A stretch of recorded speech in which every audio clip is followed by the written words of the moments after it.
Bulletin की शुरुआत करेंगे लखनऊ से मिल रही बड़ी खबर के साथ, जहां लोक भवन में चल रही कैबिनेट की बैठक खत्म हो गई है। लखनऊ से खबर बता रहे हैं, लोक भवन में चल रही कैबिनेट की बैठक खत्म हुई, साथ ही मंत्री परिषद की भी बैठक समाप्त हुई है। बैठक के बाद सभी मंत्री लोक भवन से निकले। बैठक में जनता के मुद्दों पर विस्तार से चर्चा की गई है। साथ ही मंडलीय दौरों की फाइनल रिपोर्ट भी मंत्रियों को सौंपी गई है। उप मुख्यमंत्री केशव प्रसाद मौर्य का बयान सामने आया है।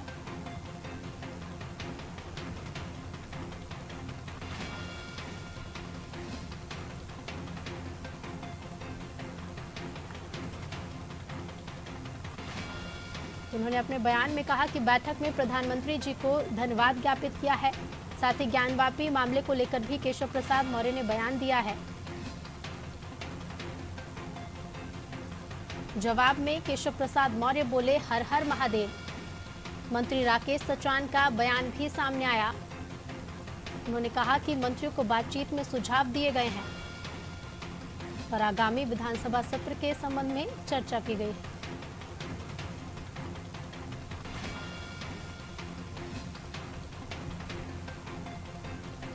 इसी खबर पर विस्तार से जानकारी लेंगे। यूपी से हमारे ब्यूरो चीफ राघवेंद्र पांडे जुड़ गए हैं। राघवेंद्र जी, लोक भवन में चल रही कैबिनेट की बैठक खत्म हो चुकी है, क्या कुछ चर्चाएं इस बैठक में की गई हैं, विस्तार से बताइए।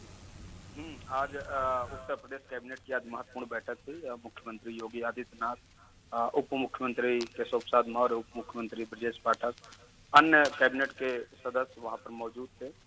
सबसे पहला तो कैबिनेट में यह प्रस्ताव हुआ कि जिस तरह से प्रधानमंत्री नरेंद्र मोदी ने लगभग 4 से 5 घंटे लखनऊ में विशेष तौर से अपना समय दिया और सभी कल गुरु पूर्णिमा के दिन, बुद्ध पूर्णिमा के दिन जिस तरह से उन्होंने अपना एक जो अनुभव था वो बतलाया कि कैसे सुशासन और कैसे उत्तर प्रदेश का विकास, कैसे जीवन को आसान बनाने की जो योजनाएं हैं उसको कैसे लागू किया जाए, तमाम बातों को जब प्रधानमंत्री जी ने वहां पे दिया था। और साथ में जो मंत्रिपरिषद था उसके साथ भोजन भी किया और देर रात वो दिल्ली के लिए निकले।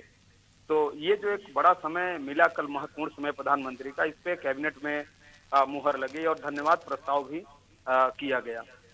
साथ ही कैबिनेट में औद्योगिक विकास से जुड़े 2 प्रस्ताव पास हुए हैं।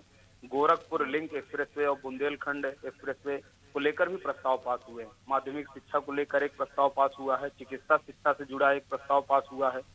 तो तमाम विषयों पे बात हुआ। आने वाले समय में 23 तारीख से बजट सत्र शुरू है, तो बजट को लेकर भी यहाँ पे चर्चा हुई है कि किस तरह से उसको भी सुचारू ढंग से शुरू किया जाएगा और उत्तर प्रदेश के विकास के लिए किन किन योजनाओं पे ज्यादा फोकस करना है, ध्यान देना है, इस पर भी चर्चा हुई है। और भी अन्य विषयों पर जिस तरह से माहौल है कि मंदिर मस्जिद का मामला है, वहाँ कोर्ट में गया है, तो किस तरह से उस पर भी सावधानी से रहना है, सबको निकल के बोलना भी नहीं है। इस पे भी कहीं न कहीं उनको इंडिकेट किया गया है कि संयम में रहे। कोर्ट जब खुद सारा काम कर रहा है तो आगे न्यायालय और लोकतंत्र से ही मामला आगे बढ़ेगा, किसी को आगे बढ़ के बोलने की आवश्यकता नहीं है इन सब विषयों पे। तो तमाम बिंदुओं को लेकर आज कैबिनेट में बातचीत हुई है।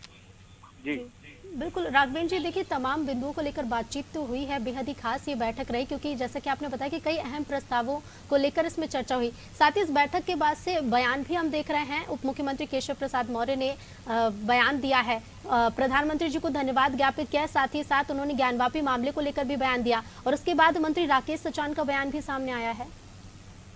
हाँ, निश्चित तौर से देखो, लोगों में खुशी तो है, आत्मविश्वास भी बढ़ा है। जिस तरह से सर्वे हुआ, जिस तरह से वीडियोग्राफी हुई, जो मामले निकल के आए हैं, लोगों ने बयान में भी वहाँ पे कहा है कि जितना हम कल्पना नहीं किए हैं उससे ज्यादा वहाँ पे चीजें देखने को मिली हैं। तो जो इतनी चीजें बाहर निकल के आ चुकी हैं, तो लोगों में एक उत्साह है, लोगों में एक खुशी है, जिसको लेकर आपने देखा होगा किस तरह से उप मुख्यमंत्री केशव प्रसाद मौर्य ने कहा, हर हर महादेव। इसका मतलब क्या है? इसका मतलब यही है कि निश्चित तौर से जिस चीज की लड़ाई लड़ रहे थे, जिन चीजों की उनको उम्मीद थी, जिसका उनको विश्वास था, वह चीजें वहां पे मिली हैं, जिसको लेकर हिंदू पक्ष के लोगों में या भोलेनाथ के जो भी भक्त हैं उनके अंदर एक हर्ष और खुशी की लहर है। जी बिल्कुल राघवेंद्र जी, बहुत बहुत धन्यवाद आपका हमसे जुड़ने के लिए और तमाम जानकारियां साझा करने के लिए।